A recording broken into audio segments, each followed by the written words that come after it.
ప్రార్థన చేసుకుందాం అందరం కూడా. మహాపరిశుద్ధుడైన తండ్రి, ప్రేమ స్వరూపుడైన ప్రభువా, నీ పరిశుద్ధమైన నామమునకు తండ్రి లెక్కలేని కృతజ్ఞతాస్తుతులు, స్తోత్రాలు, వందనాలు తండ్రి. మహిమ, ఘనత, ప్రభావములు చెల్లిస్తున్నాను తండ్రి.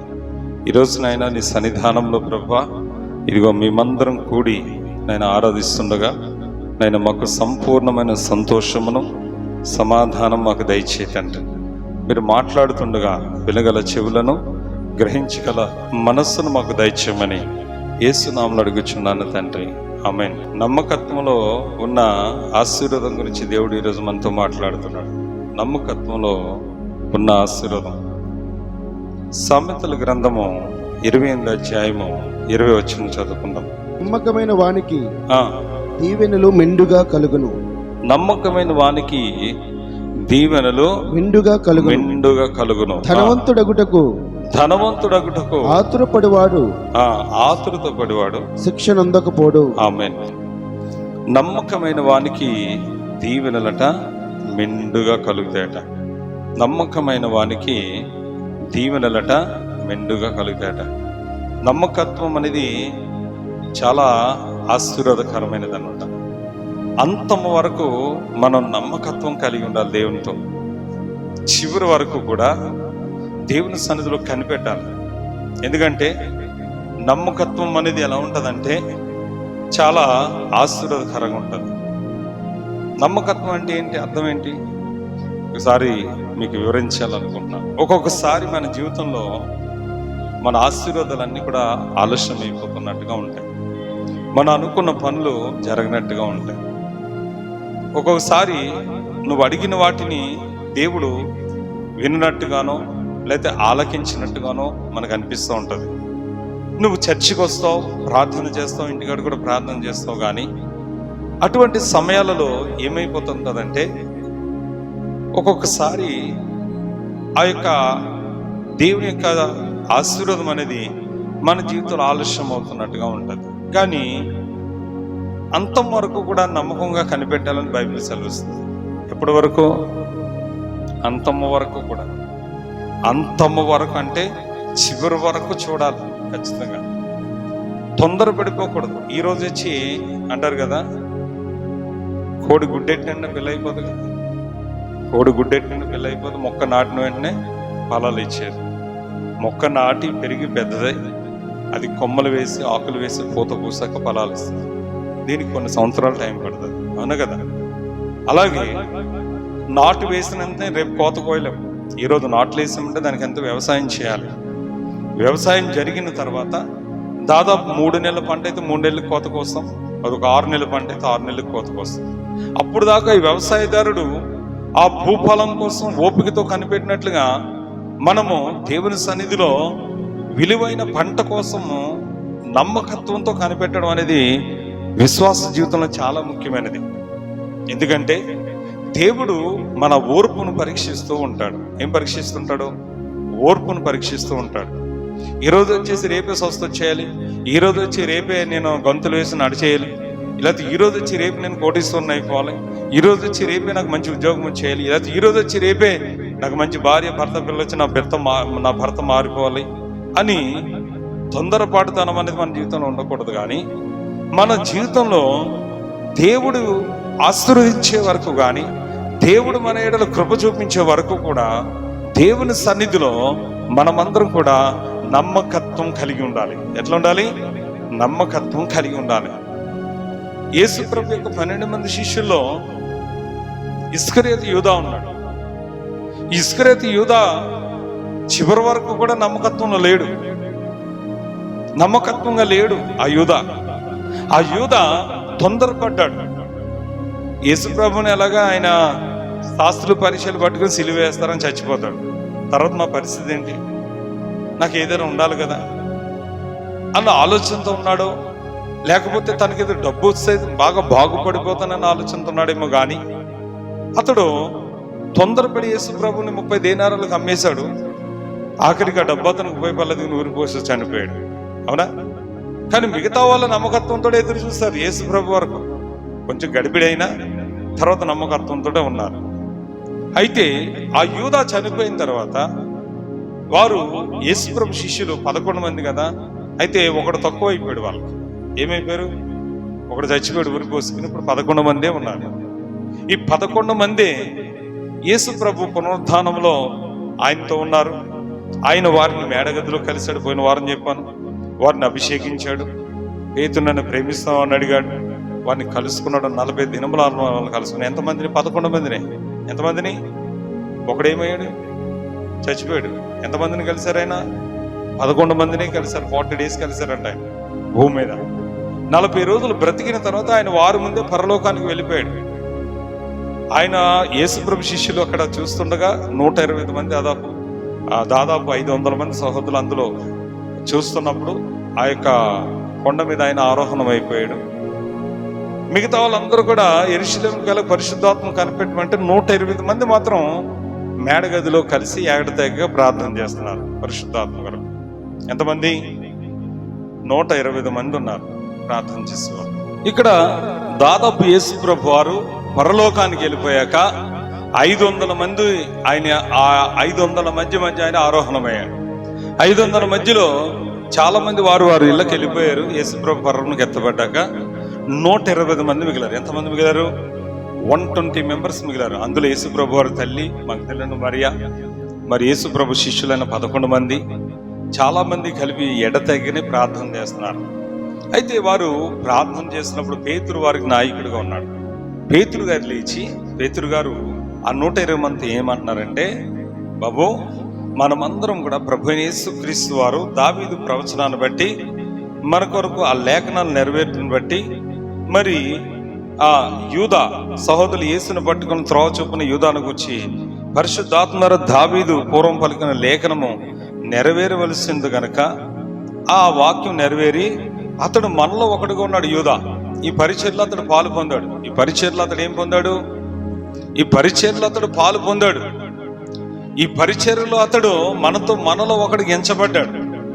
కానీ అతడు చేసిన నమ్మక ద్రోహం వల్ల ఏం ద్రోహం చేశాడు? నమ్మకత్వం కలిగిలేడు. లాస్ట్ వరకు ఎట్లున్నాడు? యేసు 12 మంది శిష్యులు ఒకడు నమ్మక ద్రోహం చేశాడు. చివరి వరకు నమ్మకంగా లేడు. నమ్మకమైన వానికే మెండుగా దీవెనలు కలుగుతాయి. చివరి వరకు నమ్మకంగా ఉన్న వాడికే మెండుగా దీవెనలు కలుగుతాయి.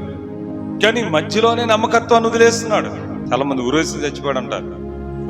ఉరి పోసుకున్నాడు కానీ తాడు తెగిపోయింది. చెట్టు చివరికి ఎక్కి ఉరేసుకున్నాడు. కానీ అక్కడ తాడు తెగిపోయి తల్లకిందులుగా పడ్డాడట. ఎట్లా పడ్డాడు? తల్లకిందులుగా పడి నడిమికి బద్దలై మొత్తం పేగులన్నీ బయటకు వచ్చినాయి అంట పాపం. అంటే యూదా మరణం ఎంత భయంకరంగా. చాలా ఉరేసి చచ్చిపోయాడు.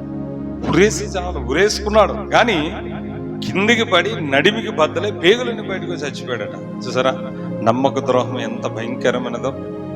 నమ్మక ద్రోహం అనేది చాలా భయంకరమైనది. యేసు ప్రభు వారికి నమ్మకత్వం ఉండకుండా ఈ యూదా అనేవాడు నమ్మక ద్రోహం చేశాడు. ఆ నమ్మక ద్రోహం చేసినందున భయంకరమైన మరణాన్ని పొందాడు అని పేతురు గారు ఇక్కడ ఆ 120 మందికి చెప్తున్నాడు ఆయన. అయితే మరి మనలో ఒకడు తక్కువ అయిపోయాడు. ఇప్పుడు 12 మంది కావాలి యేసయ్యకి. ఎంతమంది కావాలి? శిష్యులు ఎంతమంది? అపోస్తలులు ఎంతమంది? 12. ఇశ్రాయేలు గోత్రాలు ఎన్ని చెప్పాలి? పరలోక రాజ్య గుమ్మాలు ఎన్ని? 12. ఆమేన్. ఎన్ని రొట్టె ముక్కలు ఎన్ని గంపలు ఎత్తారు? చాలా ఉన్నాయి. 12. ఆమేన్. 12 గుమ్మములు, 12 గంపలు, 12 శిష్యులు, 12 గోత్రములు. ఇశ్రాయేలు గోత్రములు ఎన్ని? ఆమేన్. 12కు ఒక ప్రత్యేకమైన స్థానం ఉంది బైబిల్లో. ఇప్పుడు యేసుప్రభు శిష్యులు 11 మందే అయిపోయారు. 11, 12 వాళ్ళు లేడు. 12 మందే కాదు కానీ 12 మందితో కూడా ఇంకా కొంతమంది ఉన్నారు. హల్లెలూయా. బాప్తిస్మం యోహాను చేత యేసుప్రభు వారు బాప్తిస్మం ఇచ్చిన తర్వాత ఈ 120 మందిలో కూడా కొంతమంది ఉన్నారు. హల్లెలూయా. అర్థమైందా? ఈ 120 మందిలో ఎవరు అని చూస్తే ఒక 2 పేర్లు వచ్చినాయి. ఒకటి పేరు యూస్తని యేసేపు, ఇంకొకటి పేరు మత్తయ్య. దేని స్తోత్రం. యూస్తని మారు పేరు బర్సబా అని పేరు గల యేసేపు. తర్వాత ఇంకెవరు నిలబెట్టారట? మత్తయ్య. మత్తయ్య వేరు, మత్తయ్య వేరు. చెప్పండి. మత్తయ్య లేవి. మత్తయ్య అంటే ఎవరు? సుంకరి. చెప్పండి అందరూ కూడా. సుంకం వసూలు చేసే ఆయన పేరు. మత్తయ్య సువార్త రాశాడు కదా, ఆయన మత్తయ్య. యేసుప్రభు శిష్యుల్లో అపోస్తలుడు. ఈయన పేరేంటి? మత్తయ్య. చెప్పాలి అందరూ కూడా చెప్పాలి. మత్తయి వేరు, మత్తీ వేరు. యాస్తు అనే ఒకరిని, మత్తియా అనే ఇద్దరు నిలబెట్టి వారు నిలబెట్టారు. ఎందుకు? వీళ్ళు ఎప్పటి నుంచి ఉన్నారట? వీళ్ళతో మధ్యలో వెళ్ళిపోయిన వాళ్ళు కాదు వీళ్ళు. యేసు ప్రభుతో శిష్యులు 70 మంది ఉన్నారు, 50 మంది వెళ్ళిపోయిన బ్యాచ్ల వాళ్ళు కాదు వీళ్ళు. హల్లెలూయా. 50 మంది వెళ్ళిపోయారు కదా, ఆ బ్యాచ్ల వాళ్ళు కూడా కాదు వీళ్ళు. యేసు ప్రభు వారు బాప్తిసం పొందిన తర్వాత యేసు ప్రభు శిష్యులతో పాటు కూడా వీళ్ళు కూడా ఉన్నారు. గట్టిగా చప్పలు కొట్టండి ఆమేన్. కానీ వీళ్ళ పేర్లు ఎక్కడ రాయబడలేదు, సువార్తలో రాయబడలే. మత్తయి, మార్కు, లూకా, యోహాన్లు ఎక్కడ రాయబడలేదు. కానీ ఇక్కడ పేతురు గారు చెప్తున్న మాటను బట్టి చూస్తే యేసు ప్రభుతోటి వీళ్ళు కూడా ఉన్నారు. మగ్దలేన మరి ఎలాగైతే నమ్మకం కలిగి చివరి వరకు యేసును ప్రేమించిందో, ఆ యేసైతో ఎలా సేవలో వాడబడిందో రాయబడింది. కానీ ఈరోజు దేవుడు మత్తయి గురించి మనతో మాట్లాడుతున్నాడు. ఆమేన్. ఈ మత్తయి కూడా యోహాను బాప్తిసం ఇచ్చిన తర్వాత యేసు ప్రభు బాప్తిసం పొందాక ఆయనతో పాటు పరిచర్యలోనే ఉన్నాడు. ఈ పేతురు గారి మాటలు బట్టి అంతవరకు ఆయన అద్భుతాలు చేసినప్పుడు పక్కనే ఉన్నాడు.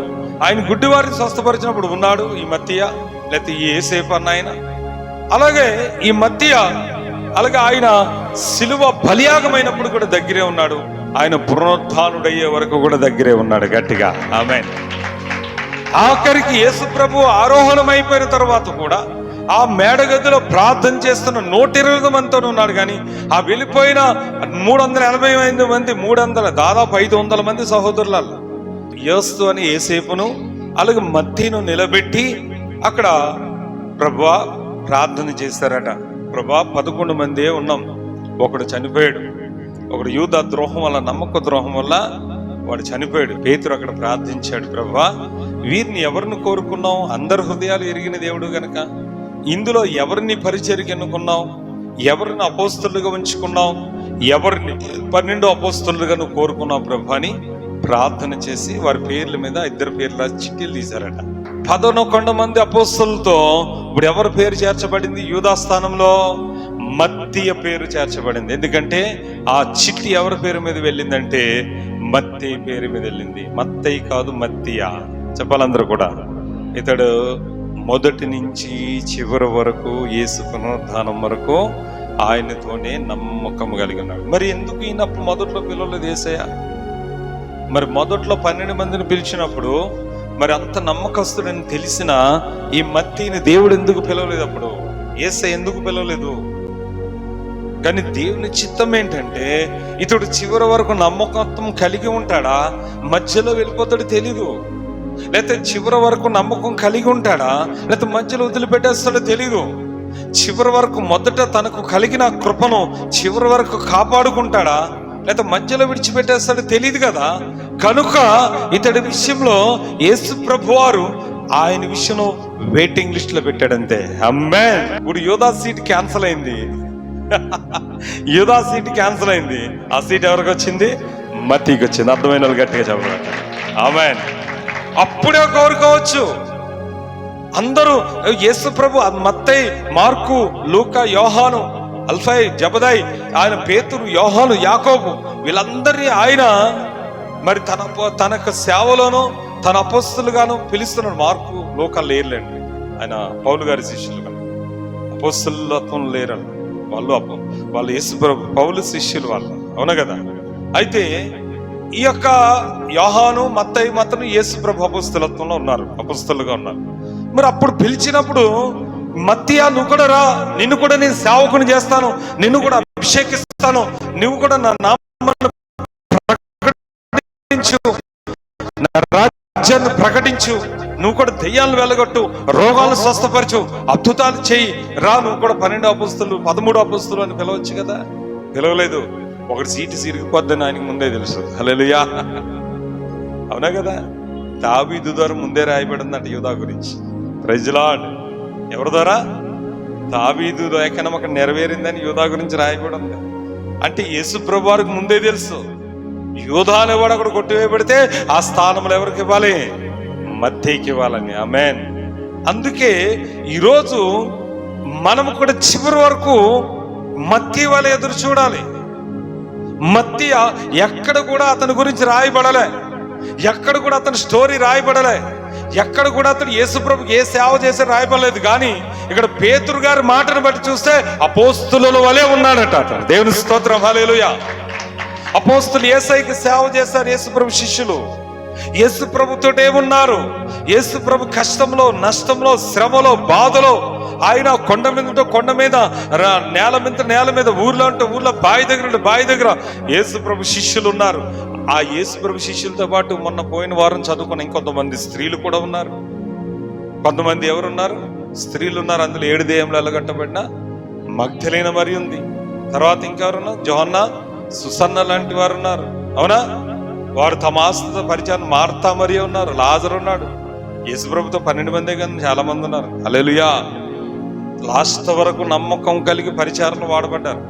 ఒక యూదానే నమ్మక ద్రోహం చేసి తన నమ్మకత్వాన్ని కోల్పోయాడు, కానీ తన పరిచర్య కోల్పోయాడు, కానీ నమ్మక ద్రోహం వల్ల.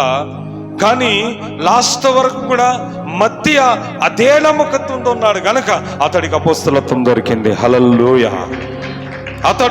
అతడు కూడా తర్వాత అపోస్తల 12వ వాడుగా లెక్కింపబడ్డాడు.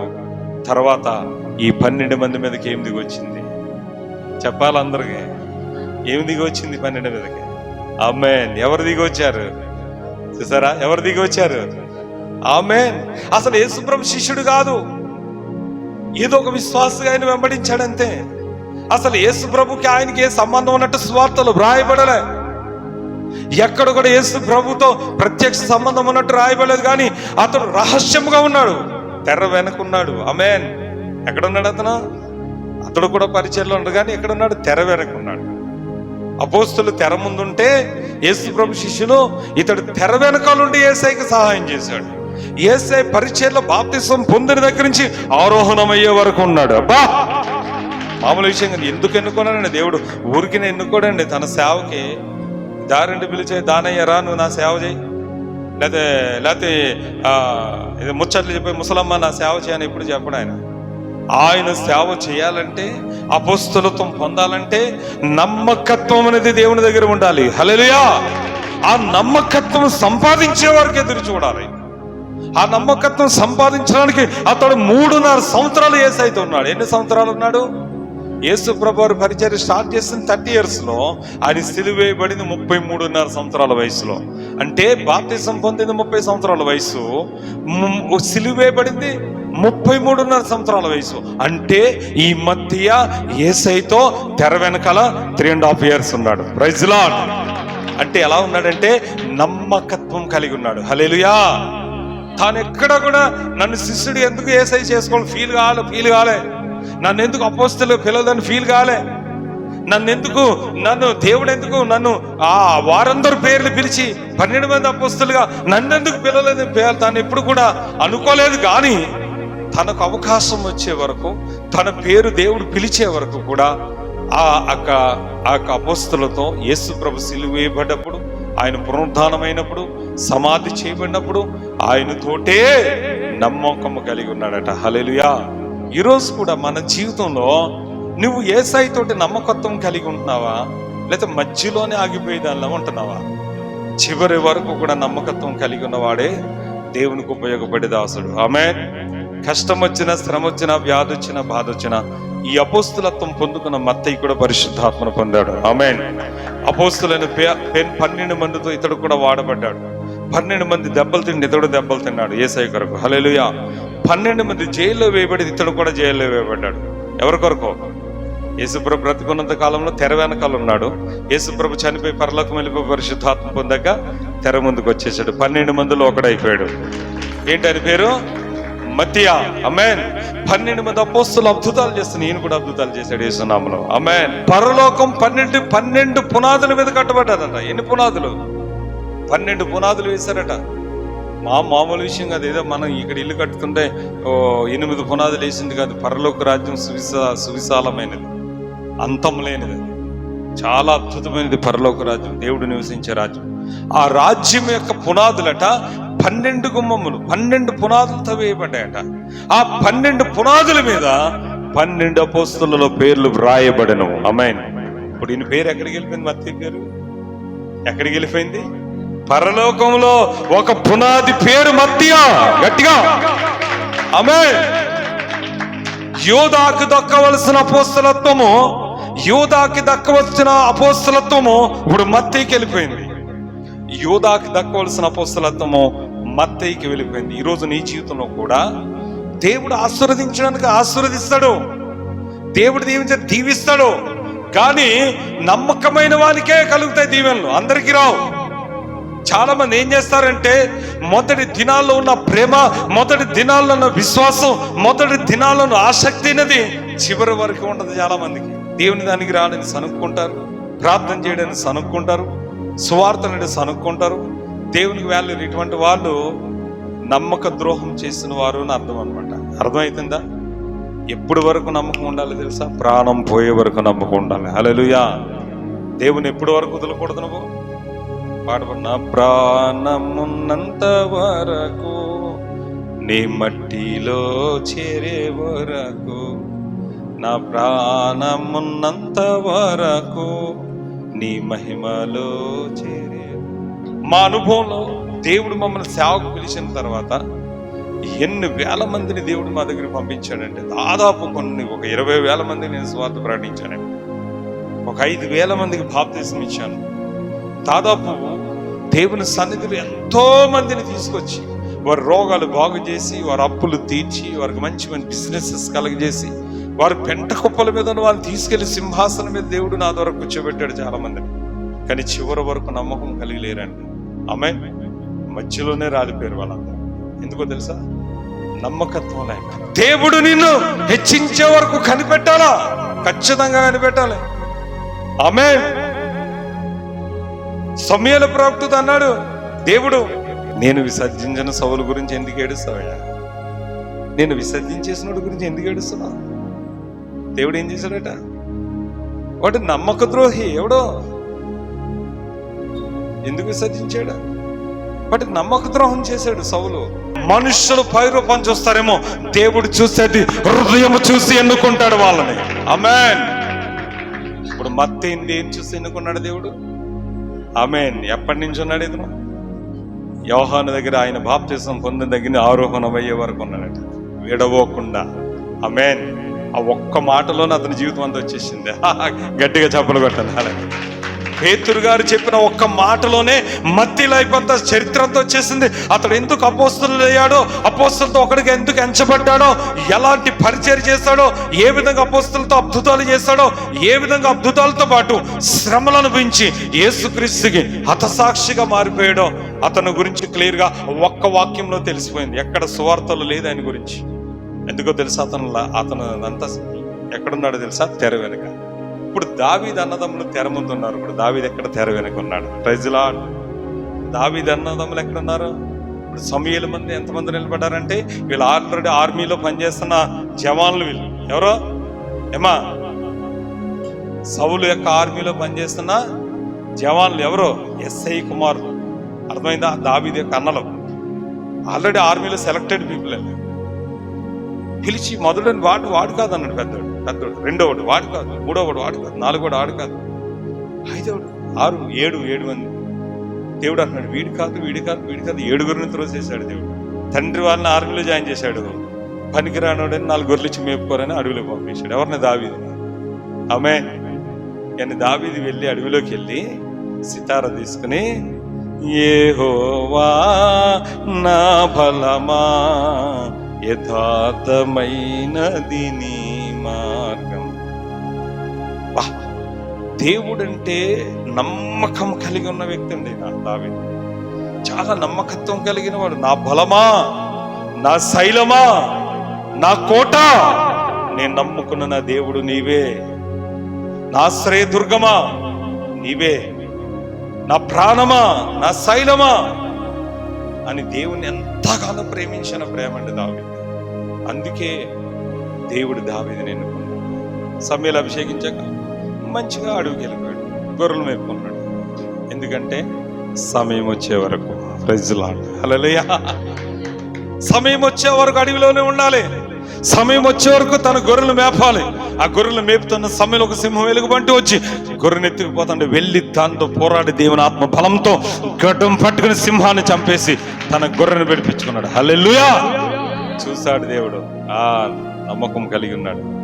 ఉట్టి గొర్రె పిల్లల కొరకే ప్రాణం పెట్టాడంటే నా ప్రజలని ఇజ్రాయేల్ కొరకు ప్రాణం పెట్టడా? అభిషేకం వచ్చిన వెంటనే దేవుడు ఇవ్వలేదు సింహాసనం.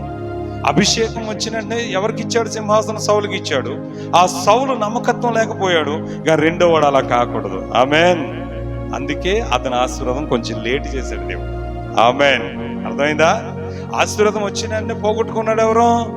సౌలు. అయితే ఇప్పుడు ఒకవేళ ఈయన కూడా అభిషేకం ఇచ్చే తెల్లారే రాజు చేయగలదు. సౌలు డిలీట్ చేసి ఈయన కూర్చోబెడతాడు దేవుడు. కానీ అట్లా కూర్చోబెట్టలే. అభిషేకం వచ్చిన తర్వాత దాదాపు అతను రాజు అవడానికి కొన్ని సంవత్సరాలు పట్టింది, చాలా సంవత్సరాలు పట్టింది. సౌలు మరణించే వరకు దావీదు తరంబడుతూనే ఉన్నాడు. ఆఖరి తన భార్య మీకాలను కూడా వదిలేసి పారిపోవాల్సి వచ్చింది. తన భార్య మీకాలను సౌలు తీసుకుని మళ్ళీ వేరే వాడికి ఇచ్చి కూడా పెళ్లి చేసేసాడు. అటువంటి బాధలు అనుభవించాడు దావీదు. తన అన్నదమ్ములు వదిలేసి పారిపోవాల్సి వచ్చింది, తన కన్న తల్లిదండ్రులు వదిలేసి పారిపోవాల్సి వచ్చింది. ఆఖరికి తను కట్టుకున్న భార్యను కూడా వదిలేసి పారిపోయాడు. తన ప్రాణ స్నేహితుడిని యోనాతాను కూడా వదిలిపెట్టి పారిపోయాడు. ఆఖరికి తన జీవితంలో సౌలుకు భయపడి తన జీవితకాలం అంతా దాక్కున్నాడు. కానీ ఒకరోజు సమయం వచ్చింది, సౌలు తన కత్తితో తానే పొడుచు చచ్చాడు. తర్వాత ఇజ్రాయేల్ అందరూ దావీదును వెతికి వెళ్ళి తీసుకొచ్చి అభిషేకం చేశారట దేశానికి రాజుగా. ఆమేన్. చూసారా? అర్థమైందా? నమ్మకత్వం లాస్ట్ వరకు ఉంటే అభిషేకం నీకే. ఆమేన్. నమ్మకత్వం లాస్ట్ వరకు ఉంటే ఆశీర్వాదం నీకే వస్తుంది. ఒకసారి ఆలోచించండి, తొందరపడద్దు. ఎప్పుడైనా సరే చివరి వరకు నువ్వు నమ్మకత్వం మధ్యలో ఏదన్నా విగ్రహార్థం తట్టు వెళ్ళిపోయావా? నీ బంధువులు స్నేహితులు కనుక నేను ప్రేరేపిస్తే నువ్వేం చేస్తున్నావు? మధ్యలో వాళ్ళు పిలిస్తే వెళ్ళిపోతున్నావు. మొదట ఏ ప్రేమ ఉందో, మొదట ఏ విశ్వాసం ఉందో, మొదట ఏ ఆసక్తి ఉందో, శ్రమ వచ్చినా, కరువు వచ్చినా, హింస వచ్చినా, దుఃఖం వచ్చినా, వ్యాధి వచ్చినా, బాధ వచ్చినా మధ్య యేసయ్యను విడవలేదు. గట్టిగా చెప్పులు కొట్టండి హల్లెలూయా. అందుకే అపొస్తలత్వాన్ని పొందుకున్నాడు. శ్రమ వచ్చినా, కష్టం వచ్చినా, బాధ వచ్చినా ఎట్లున్నాడు దావీదు? లాస్ట్ వరకు అలాగే సహించుకున్నాడు సౌలు తోటి. కానీ అతను లాస్ట్ లో ఏమయ్యాడు? ఆ దేశానికి రాజు అయిపోయాడు. హల్లెలూయా. అబ్రహామా, నిన్ను ఆశీర్వదిస్తాను రా, నిన్ను నీ కుటుంబాన్ని ఆశీర్వదిస్తానంటే వచ్చి దేవుని విషయంలో నమ్మకం కలిగి ఉన్నాడు. ఎక్కడి వరకు ఎదురు చూశాడు తెలుసా? నీకు పిల్లలు ఇస్తానంటే సంతానం లేదు. నీకు నేను పిల్లలు ఇస్తానంటే 100 ఏళ్ల వయసు వచ్చే వరకు ఎదురు చూశాడు నమ్మకత్వంతో. నిన్ను దేవుడు అప్పులు తీరుస్తాడు, కానీ లాస్ట్ వరకు నమ్మకత్వం కలిగి ఉండాలి. దేవుడు నీకు జాబ్ ఇస్తానంటే ఇస్తాడు, కానీ లాస్ట్ వరకు నమ్మకత్వం కలిగి ఉండాలి. దేవుడు నీకున్న కేసులు తీసేస్తాడు, కానీ లాస్ట్ వరకు నమ్మకత్వం కలిగి ఉండాలి. దేవుడు ఇచ్చిన వాగ్దానం నిన్ను యుఎస్ పంపిస్తాడు, కానీ నమ్మకత్వం కలిగి ఉండాలి. దేవుడు నీకు వివాహం చేస్తాను, మంచి భర్తను భార్యని ఇస్తానంటే ఇస్తాడు దేవుడు, కానీ చివరి వరకు మధ్యలో డ్రాప్ అయిపోయేలా ఉండకూడదు. మధ్యలో డ్రాప్ అయిపోయింది ఎవరు? యూదా. మధ్యలో డ్రాప్ అయిపోయింది ఎవరు? సౌలు. ఇంకా ఉన్నారు చాలా మంది. ఎవరు? గెహాజీ, అననీయ, సఫీరా లాంటి వాళ్ళు చాలా మంది ఉన్నారు మధ్యలో డ్రాప్ అయిపోయినారు. ఈ మధ్యలో డ్రాపింగ్ సిస్టమ్ ఉన్న వాళ్ళు దేవుని రాజ్యానికి వెళ్ళరు. కొంతమందిని ఎంతగా ప్రేమిస్తామో, ఎంతగా దేవుడు ఆదరించి వారికి ఆశీర్వదిస్తాడు, కానీ నమ్మకత్వాన్ని కోల్పోతారు, నమ్మక ద్రోహం చేస్తారు వాళ్ళు. ఇటువంటి వారందరూ కూడా మరణించినట్టుగా బైబిల్ సెలవిస్తుంది. బైబిల్ అందుకే దయచేసి దేవుని దగ్గర నమ్మక ద్రోహం చేయకండి, కానీ చివరి వరకు నమ్మకత్వం కలిగి ఉన్నాం. శ్రమైనను, కరువైనను, హింసైనను, ఉపద్రవమైనను దేవుని ప్రేమ నుంచి మనం వేరు చేయదంత గట్టిగా చెప్పలు కొట్టండి హల్లెలూయా. నిన్ను నానా మాటలతో నిందిస్తున్నారేమో, లేకపోతే నీ భర్త నిన్ను వేధిస్తున్నాడు, కానీ నమ్మకత్వం కలిగి ఉండి ఒకరోజు నీ భర్త మారిపోతున్నాడు. నీ ఇంటి వారు నిన్ను లేనిపోని నిందలని, లేనిపోని నేరాల మీద మోపుతున్నారేమో, నమ్మకత్వం కలిగి ఉండు. ఆ ఇంటి వారందరూ ఒకరోజు యేసేపు కాళ్ళ మీద పడ్డట్టు ఆయన నీ కాళ్ళ మీద పడవేయబోతున్నాడు. ఆమేన్. ఎంతకాలం? 13 సంవత్సరాల నమ్మకత్వంతో ఉన్నాడండి. ఎవరా? యేసేపు 13 సంవత్సరాల నమ్మకత్వం కలిగి ఉన్నాడు. ఏం పొందాడు? ఐగుప్తు సింహాసనం. Praise Lord. అన్నదమ్ములు మోసం చేసిన, అయిన వాళ్ళు దూరం అయిపోయినా, బానిసగా అమ్మబడ్డా, జైలులో వేయబడ్డా, దేవుడు అంటే ఎలా ఉన్నాడు చెప్పాలి? నమ్మకత్వం కలిగిన బికమ్ ఎ కింగ్. ఆమేన్. దానియేలు సింహాల బోన్లో వేసిన, శద్రకు మేషకు అబేద్నెగోలను అగ్నిలో వేసిన ఎలా ఉన్నారు? నెబుకద్నెజరు, నీకు భయపడాల్సిన అవసరం లేదు, అగ్నిగుండంలో పడ్డానికి రెడీ. నువ్వు నిలబెట్టిన ప్రతి మొక్కం. కనుక దేవుని దగ్గర మనం అందరం కూడా లాస్ట్ వరకు ఎలా ఉండాలంటే నమ్మకత్వం కలిగి ఉండాలి. అప్పుడు నీవు మత్తేవలే అపోస్తలు అవుతావు. అప్పుడు నిన్ను వాడుకుంటాడు దేవుడు. అవును, నమ్మకత్వం కలిగిన దావీదునే సింహాసనం ఇచ్చాడు, నమ్మకత్వం కలిగిన యేసేపునే సింహాసనం ఎక్కించాడు, నమ్మకత్వం గల దానియేలునే ప్రధానమంత్రిగా చేశాడు దేవుడు. ఈరోజు ఎన్ని శ్రమలు రావచ్చు, నీ బంధువులే నిన్ను వెలివేయచ్చు, లేకపోతే నీ కన్నబిడ్డల మీద తిరగబడచ్చు, నీ భర్త నిన్ను విడిచిపెట్టొచ్చు, లేకపోతే నువ్వు అనుకున్న ఆ పనులు ముందుకెళ్ళకపోవచ్చు, లేకపోతే నువ్వు అనుకున్న కార్యాలు బ్రేక్ అయిపోతున్నాయేమో, లేకపోతే లేనిపోని శ్రమలేకి వస్తున్నాయేమో. ఎందుకు ఇట్లా అవుతుంది అనుకోకు, నాకు దేవుడు ఉన్నాడు, నాకేం కాదంతే. ఆమేన్. ఒక రోజు ఆశీర్వదిస్తాడు ఆయన. ఒక రోజు ఉంది నీకు విడుదల దినం, ఒక రోజు ఉంది మత్తయి వలె తెరచాటు నుండి అంతే. ఆమేన్. ఆ సమయం వచ్చినప్పుడు, తగిన సమయం ముందు వచ్చినప్పుడు దేవుడు నిన్ను విడిపిస్తాడు, దేవుడు నిన్ను హెచ్చిస్తాడు. ఆమేన్. అందరూ అనుకుంటారు నాట్లు వేసిన రోజునే కోతగలు. ప్రతిదానికి ఒక సమయం ఉంది. చెప్పాలి అందరూ కూడా. ఒక సమయం, నీకు ఉద్యోగం రావడానికి ఒక సమయం ఉంది.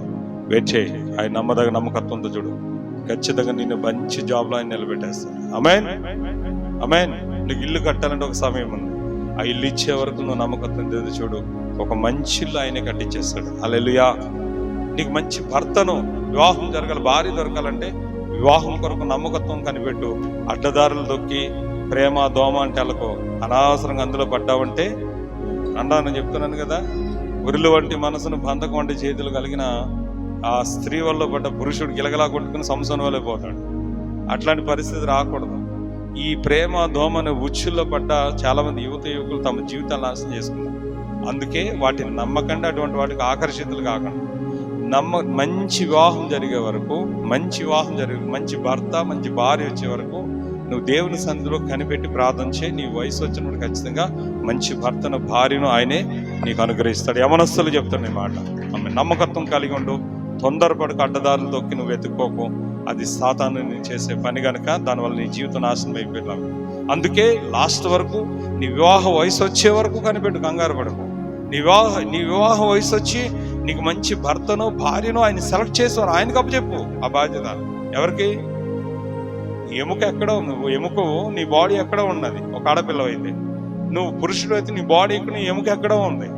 ఆ ఎముకను తెచ్చి నీకు జతపరిచే వరకు, ఎముకైన ఆడపిల్ల నిన్ను తీసుకెళ్ళి నీ పురుషుల్లో జతపరిచే వరకు నమ్మకత్వం కలిగి ఉండు. ఖచ్చితంగా ఎస్తేరు వలె, రూతు వలె. ఆమేన్. బోయాజుని తీసుకొచ్చి పెళ్లి చేయలేదన్న దేవుడు. విడవరాలు, మోయాబీరాలు, శపితమైన జాతి చెందింది. మంచి భర్తను తీసుకొచ్చి పెళ్లి చేశాడు ఆమె. ఆమేన్. మంచి భర్తనిచ్చి పెళ్లి చేశాడు దేవుడు. ఇస్సాకు పెళ్లి సంబంధం చూడాలన్నాడు. ఎవరు? అబ్రహాం. ఎక్కడైనా వెతికాడా? దేవుని అడిగి ప్రార్థన చేసి తన దాసుని పంపించాడు. అంతే. వెళ్ళి కడవలతో నీళ్లు పోసిన రిబ్కా దొరికింది. ఎస్, తీసుకొచ్చాడు, ఆమెకు పెళ్లి చేశాడు. ఎవరిచ్చారు రిబ్కాని? చెప్పాలి. ఆమేన్. వివాహం అన్ని విషయంలో ఘనమైనది. Marriages are made in heaven. కనిపెట్టాలి నమ్మకత్వంతో ఆ ఏజ్ వచ్చే వరకు. ఈ ప్రేమ దోమాన్ని చేసుకుని పెళ్లి చేసుకుంటారా? మహా అంటే ఒక సంవత్సరం కాపురం తర్వాత అంతా విడాకులు, డైరెక్ట్ విడాకులే. ఇంకేముండదు. ప్రేమ దోమ, లవ్ మ్యారేజ్ చేసుకుంటారు చూసారా? ఆఖరికి ఆ లాస్ట్కి వచ్చినప్పుడు ఇలా మంచి ఆకర్షణ ప్రేమ అనుకుంటారు. తీరా పెళ్లి అయిన తర్వాత తనులాడుకుంటూ మొదలెడతారు. పెళ్లి కాకముందు ఆకర్షణ, ప్రేమ అంటే పెళ్లి చేసుకుంటారు. మొత్తం మీద తిప్పలు పడి పెద్దనేది పారిపోయో మొత్తం మీద ఏ గుళ్ళోనూ తాళి కట్టి చేసుకుంటారు. తర్వాత ఒక్క వంటకి కాపురం పెడతారు. ఈయనకేమో తల్లిదండ్రుల దగ్గర పెరిగినాడు, ఇటు సోమరుడు. ఆమెమో తల్లి పెంచింది సోమరదే. ఈమె వంట చేయడం రాదు, ఆడికి పని చేయడం రాదు. ఈ రోజు రెస్టారెంట్ తెమ్మంటే ఈయనకి రెస్టారెంట్ తేవడం నీ దగ్గర డబ్బులు లేవు. అప్పుడు ఇద్దరు కూడా ఈమె ఇళ్లలో పని చేయాలా, వాడెక్కడ ఏ జొమాటోలోని ఏ స్విగ్గీలోనో డెలివరీ బాయ్ చేయాలి. అంతే. లాస్ట్కి వచ్చేటికి ఎండింగ్ ఇలా ఉంటుంది ఈ లవ్ మ్యారేజ్.